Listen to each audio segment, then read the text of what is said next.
السلام علیکم۔ چینل کو سبسکرائب کر دیں، بیل آئیکن کو دبا دیں اور ہماری حوصلہ افزائی کے لیے لائک، شیئر اینڈ کومنٹ ضرور کیجیے گا۔ رکن الدین بیبرس کیس نمبر 13 اپریل سن 1268 کو سلطان اپنے لشکر کے ساتھ دشوار گزار اور طویل پہاڑی راستوں کو طے کرتا ہوا اچانک اس قلعے کے سامنے نمودار ہوا۔ سلطان نے جب قلعے پر حملے شروع کیے تو قلعے کے اندر جو صلیبی جنگجو تھے انہوں نے سلطان کا ڈٹ کر مقابلہ کیا۔ سلطان کو بھی اس قلعے کے استحکامات کا بخوبی علم تھا، چنانچہ جلد ہی سلطان نے اپنے آخری کام کی ابتدا کی۔ تھوڑی دیر جنگ کے بعد سلطان نے جنگ موقف کر دی۔ اچانک ایک طرف سے مسلمانوں کی منجنیقیں نمودار ہوئی اور دیکھتے ہی دیکھتے سلطان کے حکم پر قلعے کے قریب 26 بڑی بڑی منجنیقیں نصب کر دی گئی تھی۔ یہ صورتحال دیکھتے ہوئے قلعے کے اندر جو صلیبی جنگجو تھے وہ سکتے میں آ گئے تھے۔ انہوں نے جب اتنی بڑی بڑی اور اس قدر تعداد میں منجنیقوں کو دیکھا تو بکھلا کر رہ گئے تھے۔ سلطان نے پہلے فصیل کا جائزہ لیا، اس کے بعد اس نے خود مناسب مقامات پر منجنیقیں نصب کرانے کا حکم دیا۔ سلطان کا حکم ملتے ہی آنن فانن منجنیقیں اس جگہ نصب کر دی گئی تھی جہاں سلطان نے کہا تھا۔ اس کے بعد ان منجنیقوں سے جب بڑے بڑے اور بھاری پتھروں کی بارش قلعے کی فصیل پر ہونے لگی تو اس سنگ باری سے صرف قلعے کی فصیل ہی نہیں، چٹانیں بھی لرزنے کانپنے لگی تھی۔ قلعے کو جلد فتح کرنے کے لیے سلطان بیبرس نے 2 اقدام کیے۔ پہلا یہ کہ بڑی بڑی منجنیقوں کے ذریعے اس نے لگاتار فصیل پر سنگ باری شروع کروا دی تھی۔ دوسری یہ کہ اس نے قلعے کا اس سختی سے محاصرہ کیا تھا کہ قلعے کی طرف آنے والے سارے راستے اس نے بند کر دیے اور قلعے والوں کو باہر سے کوئی بھی چیز ملنے کی توقع نہ رہی۔ سلطان کے ان 2 اقدامات کے نتیجے میں آہستہ آہستہ قلعے کے جنگجوؤں کی قوت مدافعت ختم ہوتی چلی گئی۔ اس کے بعد وہ گھبرا اٹھے۔ ان میں سے کچھ تو پہلے ہی سلطان کے تیز اور جان لیوا حملوں کے باعث مارے جا چکے تھے۔ باقی نے جب دیکھا کہ اگر ان کے ساتھی اس طرح مرتے رہے تو ایک دن قلعہ ان سے خالی ہو جائے گا، لہٰذا وہ پشتی حصے کی طرف بھاگے۔ پشتی حصے کی طرف ساحل تھا اور وہ وہاں سے اپنی جانیں بچا کر بھاگ گئے۔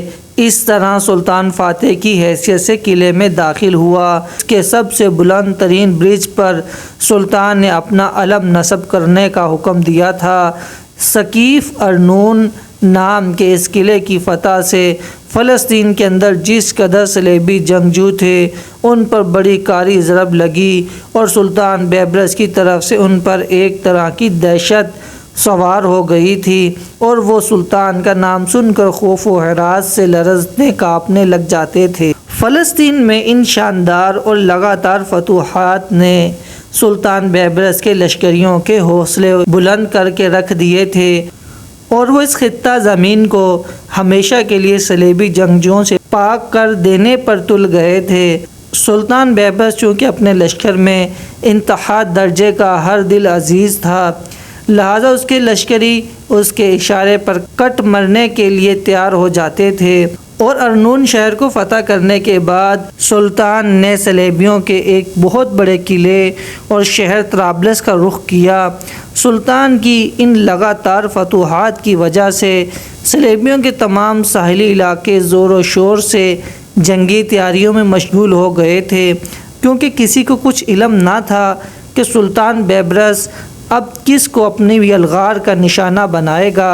پھر ایک دن ایسا ہوا کہ سلطان اپنے لشکر کے ساتھ طرابلس پہنچا اور شہر سے باہر اس نے اپنے لشکر کا پڑاؤ کیا، جس پر اہل طرابلس سمجھ گئے کہ اب ان کی باری ہے۔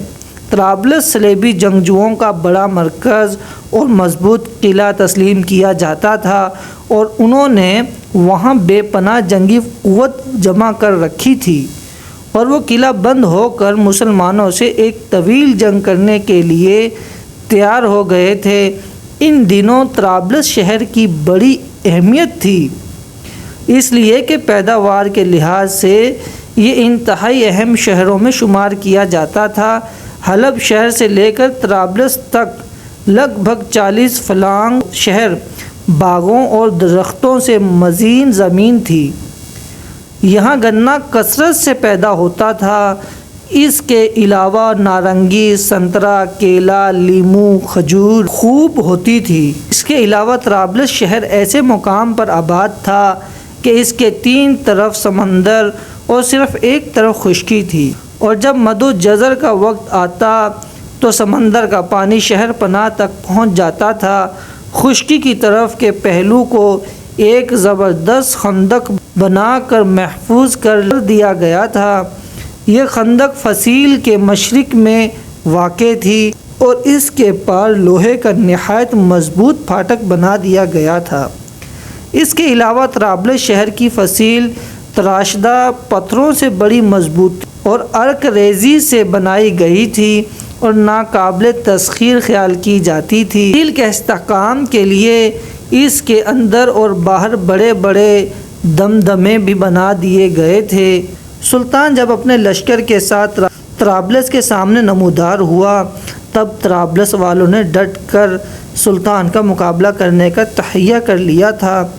طرابلس والوں کے حوصلے اس لیے بھی بلند تھے کہ ان دنوں انطاکیہ کے بادشاہ بوہمنڈ نے بھی طرابلس میں قیام کیا ہوا تھا، اور وہ شاید سلطان بیبرس کا مقابلہ کرنے کے سلسلے میں ہی اہل طرابلس سے صلاح مشورہ کرنے کے لیے آیا تھا۔ جس روز سلطان اپنے لشکر کے ساتھ طرابلس پہنچا، اس کے بعد جب رات آئی تب سلطان کے مخبروں نے سلطان کو اطلاع کر دی کہ انطاکیہ کا بادشاہ بوہمنڈ بھی طرابلس میں قیام کیے ہوئے ہے۔ یہ خبر سلطان کے لیے بڑی حوصلہ افزا تھی اور اس نے ایک بہت بڑا فیصلہ کر لیا۔ سلطان نے ابھی تک طرابلس کا محاصرہ نہیں کیا تھا۔ طرابلس کے ساتھ اس نے اپنے لشکر کا پڑاؤ کیا تھا۔ اگلے روز جب اہل طرابلس جاگے تو انہوں نے دیکھا جس میدان میں ان کے سامنے سلطان نے اپنے لشکر کے ساتھ پڑاؤ کیا تھا وہ تو بالکل خالی پڑا تھا۔ سلطان اور اس کے سب لشکری غائب تھے۔ اہل طرابلس یہ خیال کرنے لگے کہ مسلمانوں کے سلطان کو ان کی اکثری طاقت اور قوت کا اندازہ ہو گیا ہے، لہٰذا وہ ان سے ٹکرانا نہیں چاہتا، اس لیے اپنا بوریا بستر سمیٹ کر یہاں سے بھاگ گیا ہے۔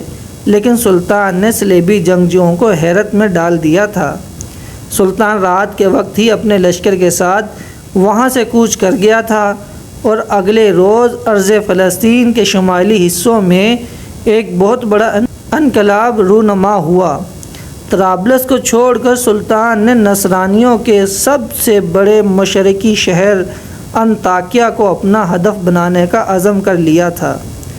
انطاکیہ کا حکمران بوہمنڈ مشہور مورخ ابو الفسا کے الفاظ کے مطابق نہایت ہی شریر نفس اور کمینہ خصلت انسان شمار کیا جاتا تھا، اور وہ مسلمانوں کو نقصان پہنچانے کا کوئی بھی موقع ہاتھ سے جانے نہیں دینا چاہتا تھا۔ انطاکیہ ساحل سمندر سے تقریباً 14 میل کے فاصلے پر ایک انتہائی اہم شہر تھا۔